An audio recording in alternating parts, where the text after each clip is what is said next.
Ladies and gentlemen, a very good evening to you and welcome to the latest in our series of Doha Debates, coming to you from the Gulf state of Qatar and sponsored by the Qatar Foundation.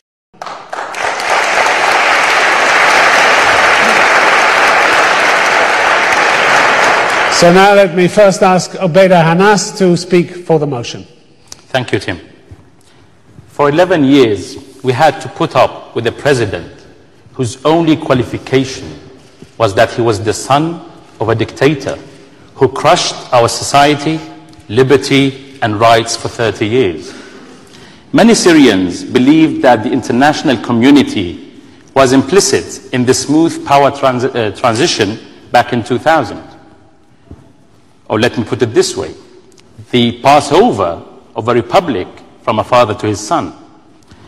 But many others believe that it was our responsibility to regain our rights.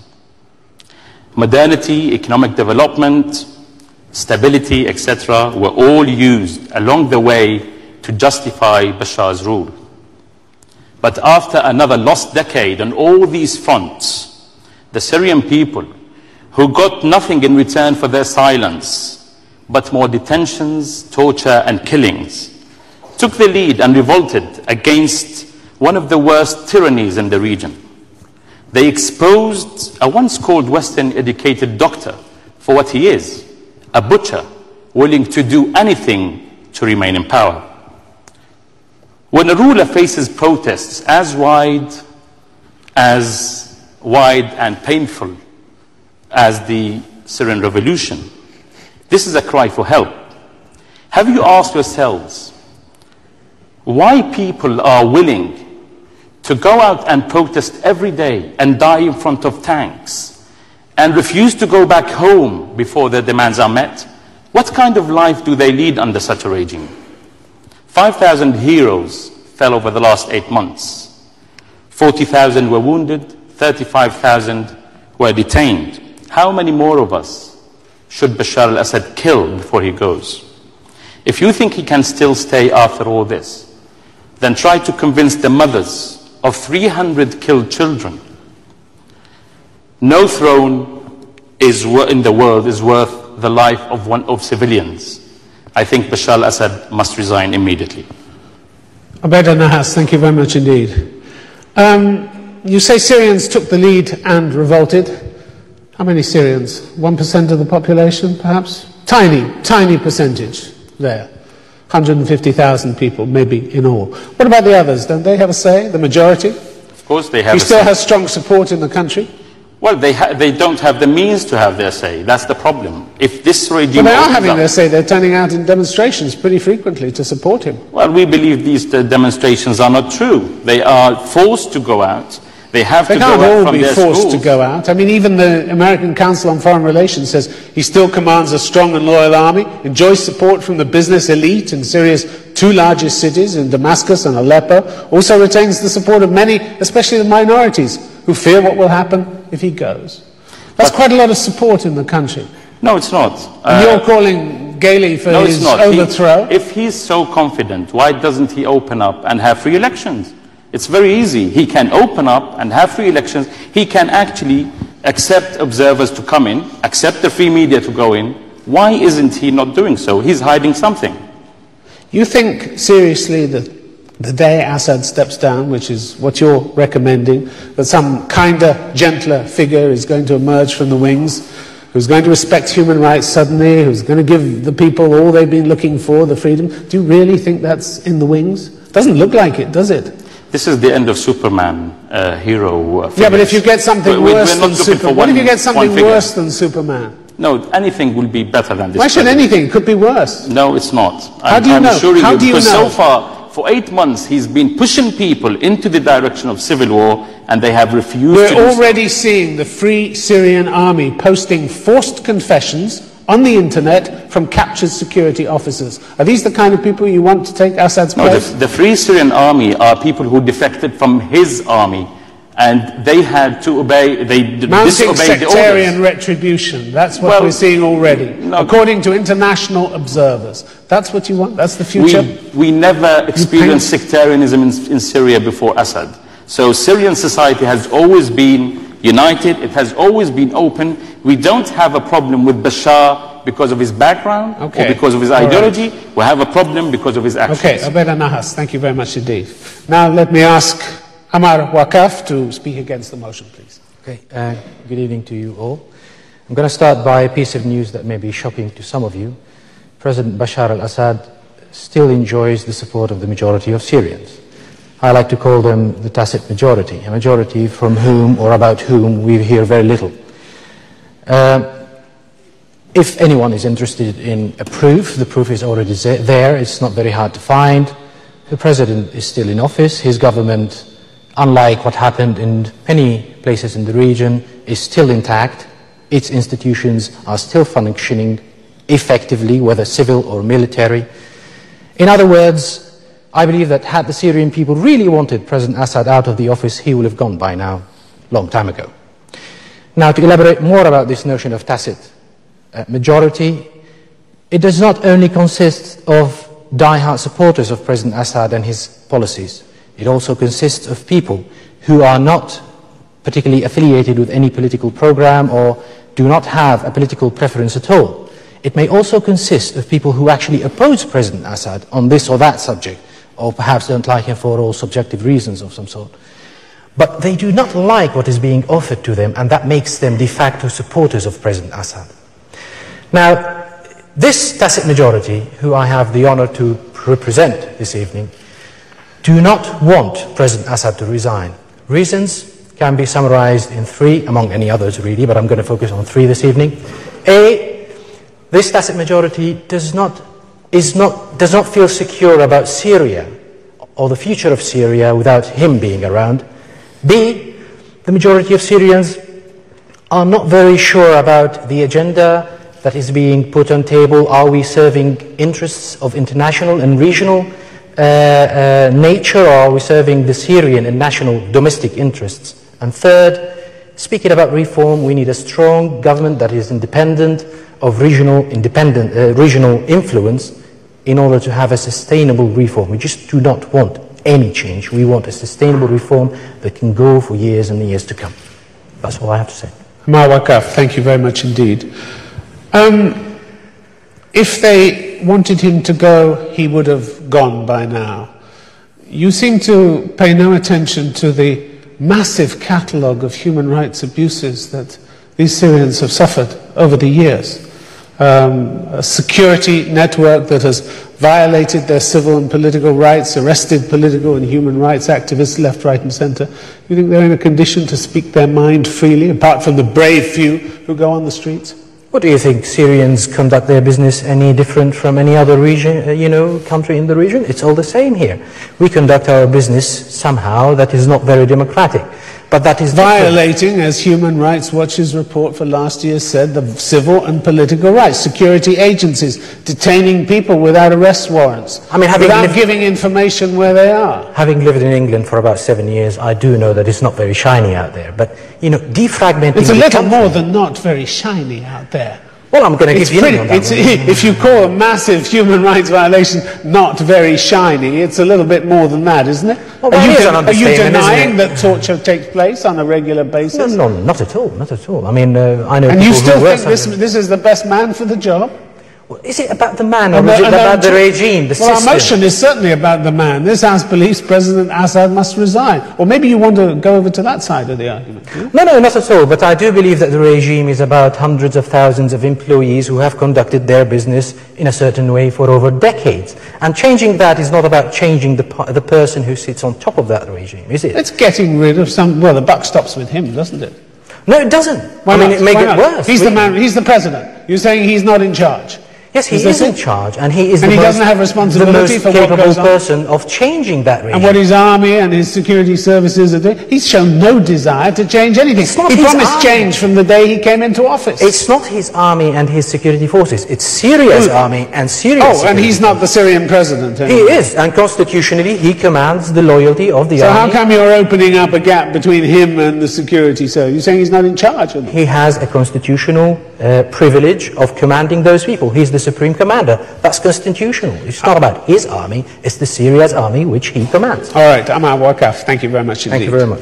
Now could I ask, please, Emil Hakayem to speak for the motion. Thank you. It's high time for President Bashar al-Assad to resign. His youth and softer image have fooled many of us for too long. We were told that he was a reformist at heart, that he faced opposition from within the system, that he cared about regional peace and stability. We can't look into Mr. Assad's eyes and evaluate his intentions. But what we can do is judge his policies and outcomes for which he should be held accountable. The Syrian people are doing just that after 41 years of Assad rule, and they're giving him a failing grade. But the crisis has also a regional dimension. He and his supporters' latest, most desperate defense is that Syria is the beating heart of Arabism and therefore deserves special treatment. The problem with this argument, lest anyone has forgotten, is that the millions of Arabs who took the streets this year have redefined Arabism to give it real, substantive meaning, democracy, dignity, economic justice, and opportunity. Assad-style Arabism is loathed throughout the region, not admired. Arabs reject Assad's narrative, and he has no remaining appeal. Don't take it from me. Every poll shows his popularity in the Arab world to have shrunken to a minimum. The latest Brookings poll shows that 86% of Arabs support the Syrian uprising. The Zogby poll agrees with this finding and indicates that the overwhelming majority of Arabs think this is a popular revolt, not a foreign conspiracy, as Assad asserts. More than 90% of Arabs think that he can no longer govern the country. And in essence, they agree with our side of the motion. 4 decades of empty, bombastic, Assad-style Arabism have not helped Syria recover the Golan Heights, or advance the Palestinian cause, or stabilize Lebanon. To the contrary. And all this has cost the Syrian people dearly. Oppression, political underdevelopment, isolation, and most recently, sectarianism. Certainly without Assad and his system, Syria can again become a beacon of prosperity, culture, and tolerance for its great and courageous people. Emil Hakayem, thank you very much indeed. It could become a beacon for that, or it could become another Iraq, couldn't it? You simply don't know. All possibilities are open, but what is... Well, there's nothing whatever to suggest even the remotest chance of a peaceful handover, is there? So far, everyone is amazed at how resilient and peaceful the Syrian protesters have been. They've been under attack for 8 months. We've seen sectarian retribution only in the past few months. And they've been fighting back, and as I said earlier, posting forced confessions from security men that they captured. We have only self-defense. Forced confessions are self-defense? I don't think so. I've never seen self-defense that resulted in a forced confession before. Well, there are extreme elements in the opposition. No one will deny. The same thing that the human rights organizations accuse Assad of. This is the problem. Is 40 years of brutality. I'm sure there's some in the. Okay, so all you're advocating then is to exchange one brutality with another. None at all. Which may be even worse. The Syrian opposition is a lot more diverse and a lot more tolerant and a lot more peaceful than the Assad regime is. We've seen the early signs are not good, are they? The early signs, they've been under relentless attacks by the regime for 8 months. They've been under relentless attacks by the regime for 8 months, and we have seen them in most of the regions stay peaceful, utterly peaceful, and actually it's a mistake to call them one group, isn't it? Because they are deeply divided on major issues. The various opposition groups. They are asking for the same thing, which is the downfall of that regime. Yeah, but they want it in very different ways. Certainly, but for the moment, the leadership of the opposition and most Syrian activists stand by their ground. They want a peaceful revolution. And you don't think they'd settle scores in the Alawite villages in Syria? Well, the onus is on... Because most Western observers feel that they would. At a minimum, that is the kind of retribution that they would seek. For the moment, it's the regime that's inflaming sectarian passions and actually endangering the Alawite community for the day the transition happens. It's not about the opposition going into those regions and causing death and violence. All right, Emil Hakayem, thank you very much indeed. Thank you. Now, please, could I ask Kamal Al-Wazne to speak against the motion? Good evening. No one can deny that reform is needed in Syria as is needed in most of the Arab worlds. The current crisis highlights the impasse we are facing. What is needed? Political reform, political change, democracy, more freedom, yes to all. but at what cost?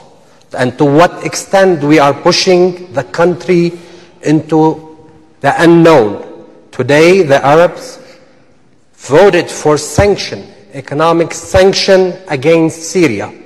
It's a sad day. What's happening is too fast, too quick to pull the trigger.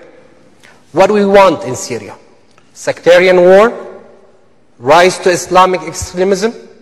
I have heard of many killings start based on religious beliefs. Killing, assassination. A few days ago, 7 of the Air Force were killed in an ambush. What for? What was their crime? Just because there were Syrian soldiers? Today, the Middle East is facing the American withdrawal of Iraq, from Iraq. Some would say America lost Iraq.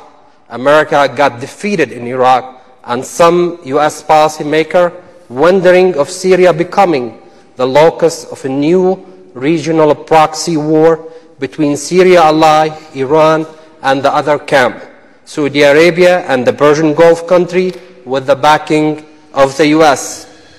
Yes, that is true. They need to keep Iran in check and contain. That's what they're trying.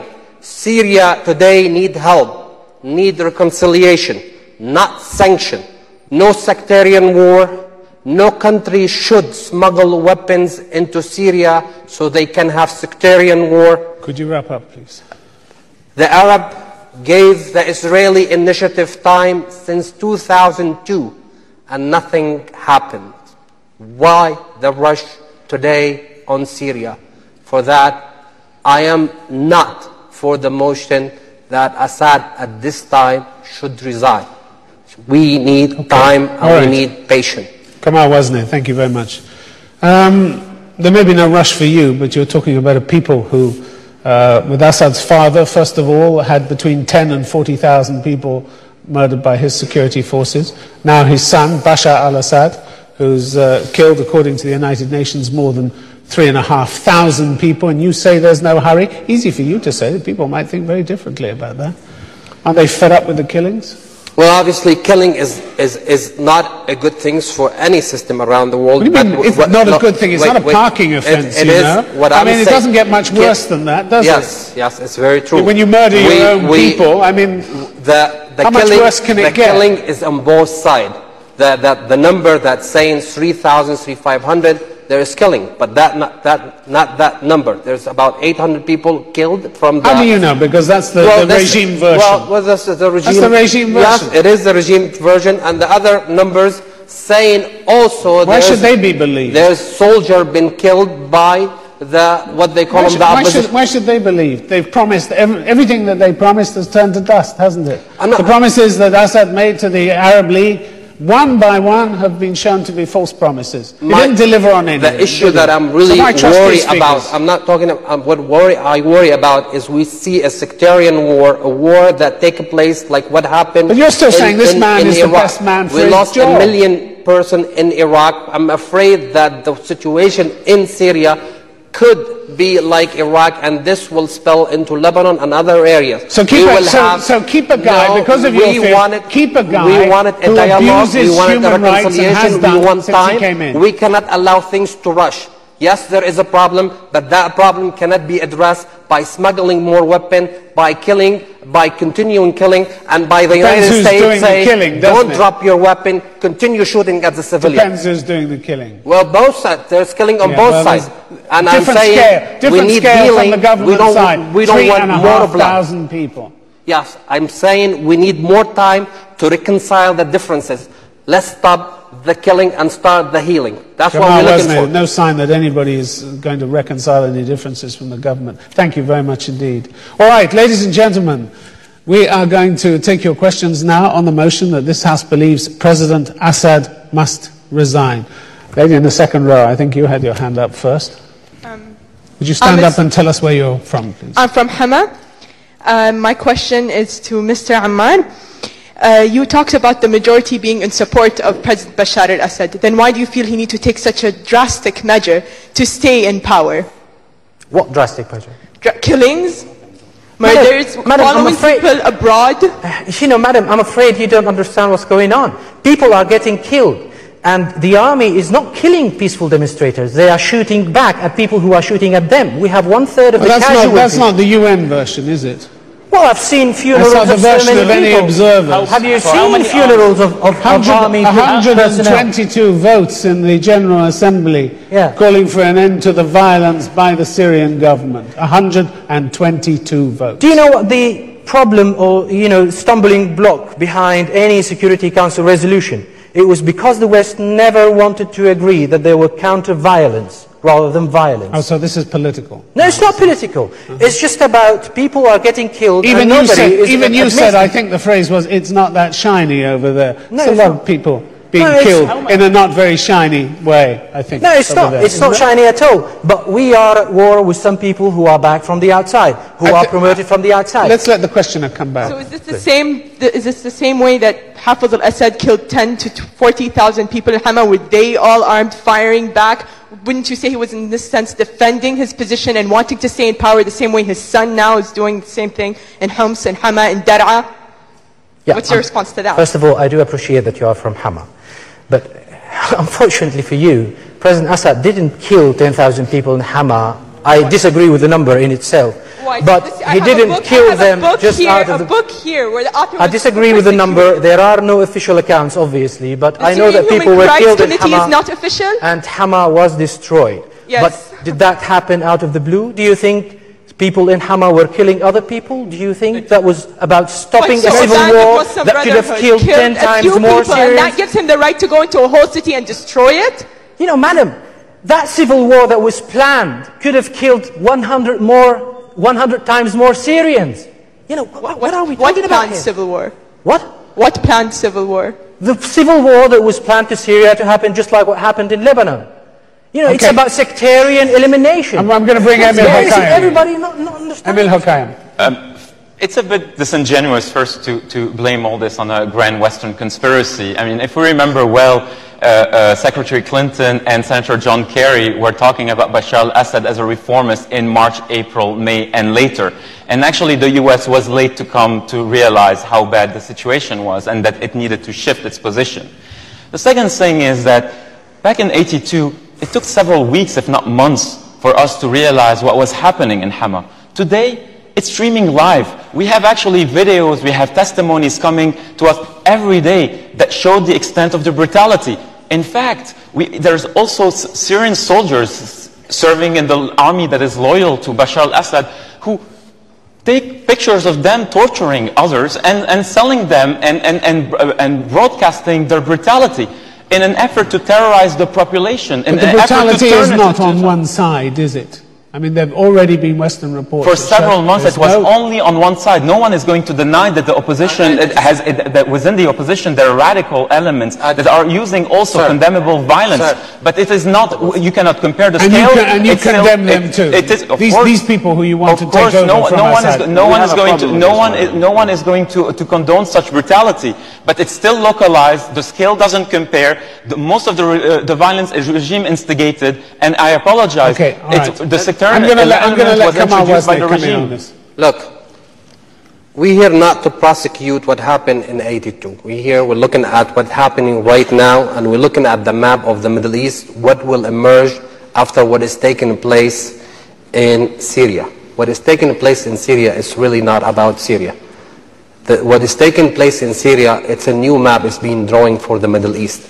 We know the American, even the new con saying they lost Iraq. If you look at the new con from the Dick Cheney eras, everybody is crying wolf because they lost Iraq. They want to compensate in Syria. This will bring a war to the region. Nobody wanted that war in the region. Let's be mindful of the politics that is drawn. Okay, every falling dictator has blamed a foreign conspiracy for his troubles at home. Perhaps it's true. Mubarak, Gaddafi, Bashar al-Assad today, elsewhere. There is no proof of foreign conspiracy for the moment. Okay, all right. I'm going to take another question. I'm going to take a question from the gentleman up there. Hello. My question is for Mr. You're from where? From the Philippines. Okay. My question is for Mr. Wakaf and for the side against the motion. Throughout the entire debate, your side has pretty much tried to divert the responsibility for the situation in Libya away from Mr. Bashar. We're talking about Syria. No, not Syria, Libya. Syria. Despite him being the president of the republic, despite him being in charge of the government, you pretty much diverted the responsibility away from him. If that is the case, then who is responsible for the situation and how can we put a stop to it? Okay. Who is responsible? The situation, first of all, is about creating a sort of chaos in Syria, and it's not about killing people. Now, obviously, Syria has, for a long time now, has not been the most cooperative state with regards to American interests and Western interests in the region. That's evident. Now, is that an opportunity for someone to come and destabilize the situation? I mean, what happened in Tunisia and Egypt? Yes, it is. And somebody has, invested heavily in this. The Guardian, the London-based newspaper, the other day said, President Assad is the most, expensive person on earth because the level of money that was spent on toppling him is unimaginable. Now, anybody who doesn't really know... So it's fact because it came from the Guardian? No, but is it not fact because the Guardian said it? Of course. It is a notion... You believe everything suddenly you read in the newspapers? No, I do a bit of scrutiny, but I like that particular one. You believe the things you want to believe. Okay. Don't you think Western nations spent more trying to topple Gaddafi and now they're actually balking at intervention? The notion that this is driven from the outside. They spent more Libyan lives than Syrian lives. That's what they spent. It's insulting to the Syrian people. They've been going out. They've been actually resisting violence. They actually are debating whether foreign interventions is the right thing or not. And you're actually blaming all this on the Western conspiracy. The West was actually at Bashar's door only a few months ago. The lines were open again. Hillary Clinton was talking about Bashar as a potential reformer. He should lead the transition. This is the reality of where the West stood 3 months into 3 months of the best for the Syrian people. Is that why you say? Why not for the Qatari people? Why not for the Saudi people? Why really change? What really changed? The Americans were like hugging Bashar al-Assad for a very long time. What really changed? The level of violence, the outrage throughout the Arab world, the outrage throughout the Arab world. The 19 countries that approved the sanctions today are not lackeys of the West. They're all like us. I can tell you why the Americans were happy with Bashar. Because we were silent. We, the Syrian people, were silent. And now we are paying the price for being silent for so long. But now we have spoken. And they have to listen. Let me remind you of one thing. Just put conspiracy theory... Okay, briefly, because I want to go on to the next question. Put conspiracy theory on the side. Madeleine Albright visited Bashar and sat with him in private in 2000 during the funeral. And people think that that was a conspiracy theory. That Madeleine Albright said, we support you to become president. Okay, Let's not talk about conspiracy theory. I'm going to take some questions for this side of the debate. Does anybody have a question for this side of the debate? You, sir? I'm from Cairo, Egypt. And my question is, if you really want to establish a good argument, I think we need to go back to the main key word in today's motion, which is resign. Resign, professionally speaking, is about that you were not able to deliver, that you were not able to do your job. So one of the job descriptions of Bashar al-Assad is that he is the commander of the military, the commander of the Syrian Arab troops. And those troops, for the last 9 months, they were not able to finalize a struggle with those aliens that they are coming and fighting them with a couple of rifles smuggled via the Jordanian or the Turkish borders. What I'm trying to say that if you use this argument, I think Bashar al-Assad was not able to fulfill his responsibilities, and therefore he should resign. Thank you. Which is basically your side of the argument, but for different reasons. Well, I mean... What's that question, for God's sake? Bashar has not delivered anything for 11 years. I mean, opening one bank is not worth the lives of all these people. All he did, he reopened banks closed back 40 years ago. For God's sake, what kind of development is that? He hasn't done anything as a president, and all he did was go and conspire outside Syria because basically he thinks there's a conspiracy coming towards him. So he has to go and conspire on everyone else. And he always used the excuses of what's going on in Lebanon, in Iraq. I just want to interject. Come on, Wesley. I just want to tell you. Wasn't Syria under sanction from the United States since 1979? Wasn't the sanction was tightened in 2003? Wasn't the sanction was tightened in 2006? Wasn't Syria was under because supported the resistance in Lebanon? Was the devil in the Middle East? What's your point? The point is, despite all of that, Syria succeeded in building some economic in the country. They built the country. Look at the GDP from when Bashar Assad came. Economic success now? 12 billion to close to 50 billion economy. He built a job. Look at the roads in Syria. Look at the infrastructure in Syria. Look at the economy. Okay, you made your point. You made your point. So what are you saying? What do you want? Somebody under sanction? Excuse me. Will you let somebody else speak? Yes, please. How kind. Thank you. In his first 3 years in office, the growth rate was 0. Do you know that? No, it was 0. The growth and there were no troubles then. We didn't have the Iraq war. He never delivered. He promised change from day one, and he never did anything about it. That's not true. And after, what's the source of your answer me one question. Look at the IMF. Okay, you had a chance to speak. Please just let him. He's saying something wrong. Okay, and then I will give you a chance to answer. Answer me one question. How do you think much more time he needs? How long do you think he'll be in office for? More what is given. What I'm saying... What does that mean? That if the Israeli were giving 10 years, Israel destroyed Lebanon. Before you clap, Israel destroyed Lebanon. Still Gaza under the blockade. The Arab gave it since 2002. How many and nothing happened. Let him speak. If the Arab League were very kind and they gave him 1 week, couldn't they give more? Is that what we're looking for? Are we looking? We know where we're heading. Okay. In the region. I didn't know the role models for Bashar are the Israelis, by the way. I'm going to move on to another. With the Israelis, can they be kind with their own people? With your indulgence, I'm going to move on to another question. There's a lady up there on the right. Yes, you. You've had your hand up. Yes, you. I'm a Qatari Hamsi. You who are opposing the motion keep saying that this revolution is not about Syrians, but these are Syrian people that are protesting, first of all. Second of all, in regard to the fact that you keep saying that it's not about the Syrians, it's a regional matter, what do you make of Netanyahu's recent statement that he disapproves of the Arab Spring? Good. Well, I think the second question is a little off the mark. Let's take the first one. I totally agree. I totally agree. This is about Syrians. However, did anyone prevent any other stakeholder, regional or international, to jump onto the wagon? No. Yes, it was the Syrians who went onto the streets, that's for sure. And it was the Syrians who sacrificed their bloods, and the bloods, whether on the civilian side or on the military side or even on the armed groups side, yes. But other players and other stakeholders are benefiting from this big time. That's for sure. We cannot. Syria is not isolated, is it? Now, with regards to Netanyahu's thing, was he meaning Syria or was he meaning Egypt? No. Let's just take the question I wanted to respond to the first point. Yeah.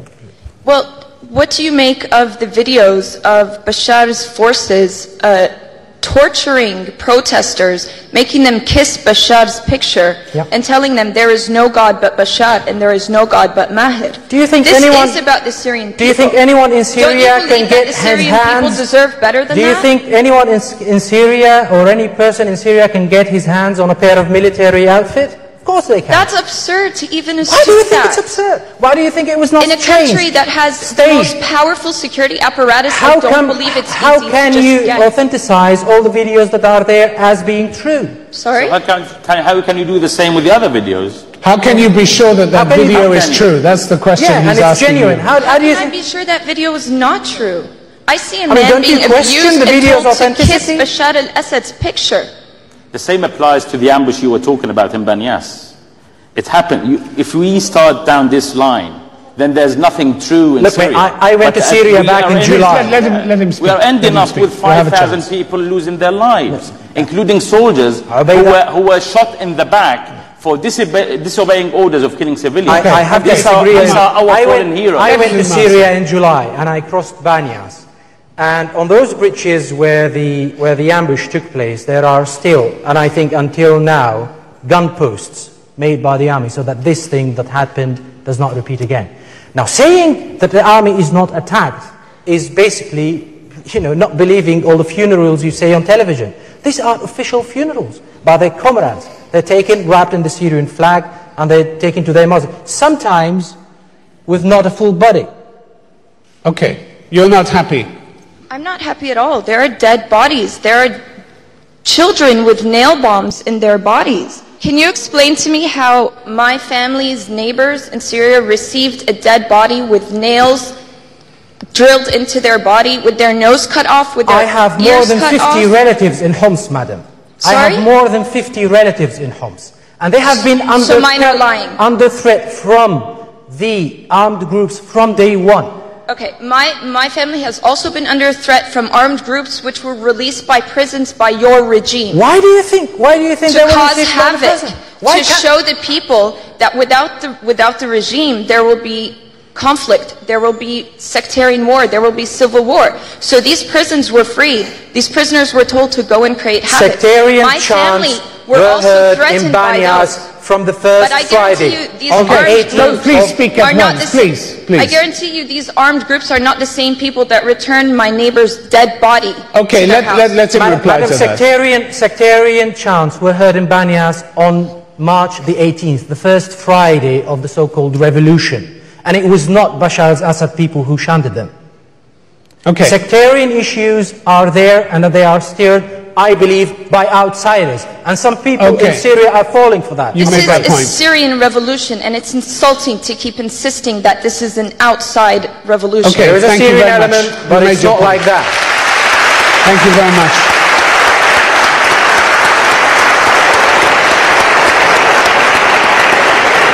Some questions for those who are supporting the motion, please. If you don't have a question for them, I'm not going to take it at the moment. I will do, but we need to put some. We need to put some pressure on these guys. Okay.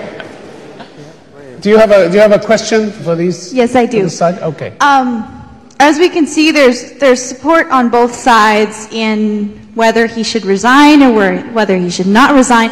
But I think something we need to understand is that either way, there are people below Assad who are making these killings happen. I mean, so my question is, what will one man resigning make as a difference? We don't want him to resign on his own. We want the whole regime to go with him. Let me tell you this, Bashar al-Assad's presence right now is a threat to the Syrian state. Because we believe in the institutions, we believe in the army, which is a national institution. It's not his institution, though he's trying to do it his own. And because we believe in other institutions, he has to go and take out the bad guys with him. They all have to go, including his brother Maher, and his brother-in-law Asif, and his cousin Atif Najib, and the rest. Everyone who have blood on their hands have to go with him. But because we are talking about his resignation tonight. I think you actually asked a very good question, and this is the point that very few people are willing to engage with. The regime is not a few people at all. It is about a way of thinking and how you change that. And if these 5, 10, 20, 100 people resign, nothing will change. Because this is a culture of how people go about doing their business. So what is really needed to change is the system itself, not this phase or that phase. Thank you very much for that question. And 11 years of Bashar al-Assad give you hope that he's able to do that? He had 11 years to actually enact political reforms. Do you think he would have done better, Emil? Pardon? Do you think he would have done better, Emil? I don't think. I think they're This guy was attacked from day one. This guy was under attack from day one. Who can lead the reconciliation inside the country, have a moderate discourse, can actually stretch their hand to the Alawite community and others that are very concerned about what's happening right now. I don't see that Bashar al-Assad and his clique are able to lead, to get to that point where they're actually reconciling with most of the population. You have to understand the way in Syria people perceive this matter. Some people actually in Syria think that the president is protecting them from these armed groups, I'm afraid. And they happen to be the majority. And I think they say that this president has done a very good job. Look at what happened in Libya. What, 30 times the number of dead? Okay, I'm going to take a question from the lady in the yellow shirt up there. Good evening. I have a question for the prop team. You're from where, please? Lebanon. So if Syria becomes a democracy and President Assad resigns, who do you think will take the power, the Sunnis, the Shiites, or the Alawites? You mean in Lebanon itself, or? No, in Syria. In Syria. I think. Well, in Syria, we never had this language in politics before Assad came to power. In Syria, everyone can reach the highest position in the country, and it has always been like this. Yeah, but she's asking who you think is going to take over. So whoever is elected by the people. We want a democracy. Can you answer, I can't determine the future president. It has to be determined by the people. We need a transitional government that will lead us into democracy, that will run elections, and then we have an elected president. It's as simple as that. One piece of advice from fellow Lebanese.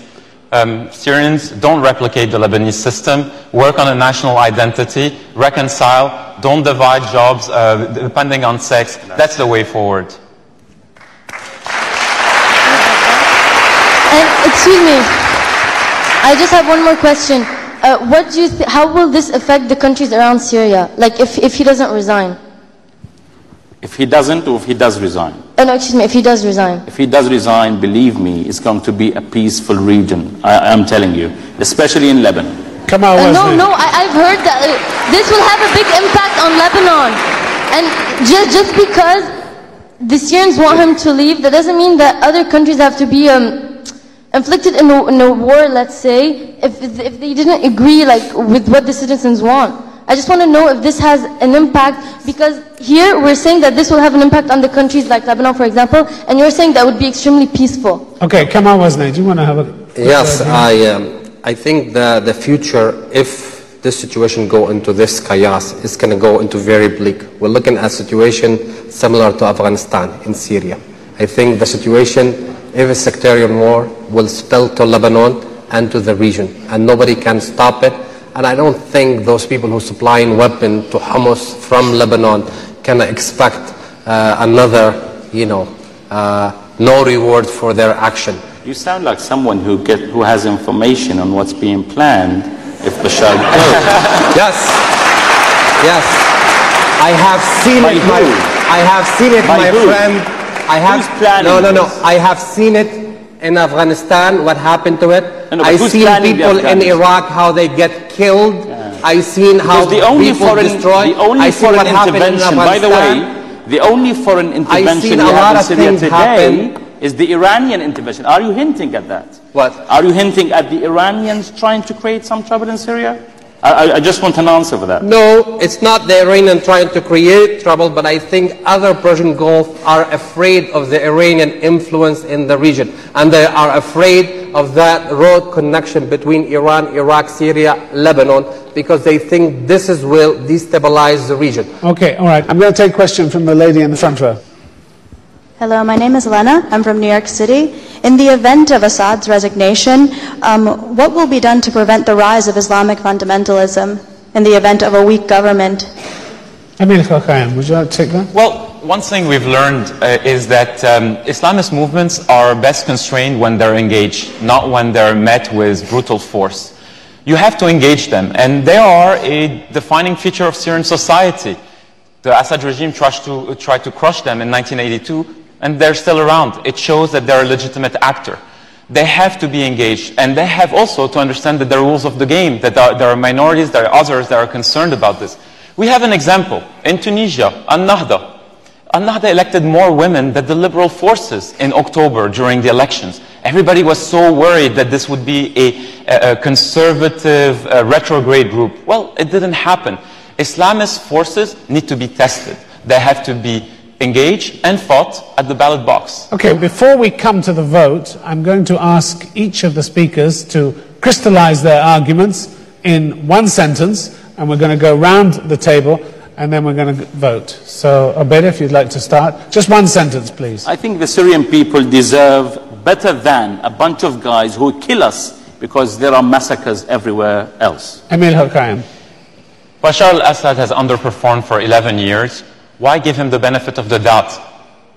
Khaled Wasni, one sentence. I think we need healing, we need reconciling, and we need more patience, and the time is to give it or we have to pay a heavy price in the future. Okay, Amar Wakaf. When the majority of Syrians really want Bashar al-Assad to go, we'll let you know about it. Okay, we have reached the point in the proceedings. We're going to vote on the motion that this House believes President Assad must resign. Let me just explain to you how the voting machines work, if you haven't used them before. If you want to vote for the motion, that's the side represented by those on my right, you will press in a moment button 1. If you want to vote against the motion, that is the side represented by those on my left, it's button 2. Whichever button you want to press, would you please do it now?